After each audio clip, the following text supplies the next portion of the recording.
దానం నాగేందర్ పిటిషన్పై ఇవాళ స్పీకర్ గడ్డం ప్రసాద్ విచారణ జరపబోతున్నారు. ఇప్పటికే 7గురికి క్లీన్ చిట్ ఇచ్చిన స్పీకర్ వాళ్ళు పార్టీ మారినట్టు ఆధారాలు లేవని తెలిపారు. ఇక ఇప్పుడు దానం నాగేందర్ విషయంలో స్పీకర్ ఏం నిర్ణయం తీసుకుంటారు, విచారణలో దానం ఏం చెబుతారు అనే దానిపై సస్పెన్స్ కొనసాగుతోంది. కారు గుర్తుపై గెలిచిన 10 మంది ఎమ్మెల్యేలు పార్టీ ఫిరాయించారంటూ బీఆర్ఎస్ అసెంబ్లీ స్పీకర్ కార్యాలయంలో ఫిర్యాదు చేసింది. అయితే స్పీకర్ చర్యలకు తీసుకోవట్లేదంటూ సుప్రీంకోర్టును ఆశ్రయించింది. ఈ క్రమంలో కోర్టు డెడ్లైన్లు, వార్నింగ్లతో స్పీకర్ గడ్డం ప్రసాద్ విచారణ చేపట్టారు.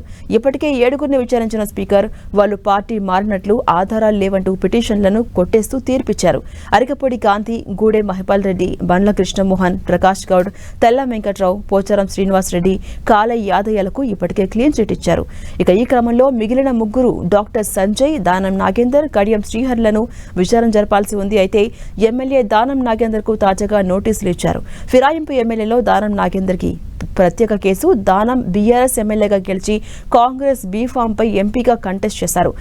ఫిరాయింపు కేసులో ఈ అంశం కీలక ఆధారంగా మారింది. స్పీకర్ నోటీసులకు దానం నాగేందర్ ఇప్పటి వరకు వివరణ ఇవ్వలేదు. కాకపోతే వివరణ ఇచ్చేందుకు సమయం కావాలని కోరారు. ఇంతలోనే సుప్రీంకోర్టు గడువు ముగించుకొస్తుండటంతో దానం నాగేందర్ కు మరోసారి నోటీసులు ఇచ్చారు. ఇక ఇవాళ ఆయన్ను విచారించబోతున్నారు. తాను ఎవరికీ భయపడే వ్యక్తిని కాదని, పదవుల కోసం తాను ఎక్కడికి పోలేదని అటు దానం నాగేందర్ చెప్తున్నారు. ఎంఐఎం అడ్డాగా ఉన్న ఆసిఫ్ నగర్ నుంచి పోటీ చేసి గెలిచిన చరిత్ర తనకు ఉందన్నారు.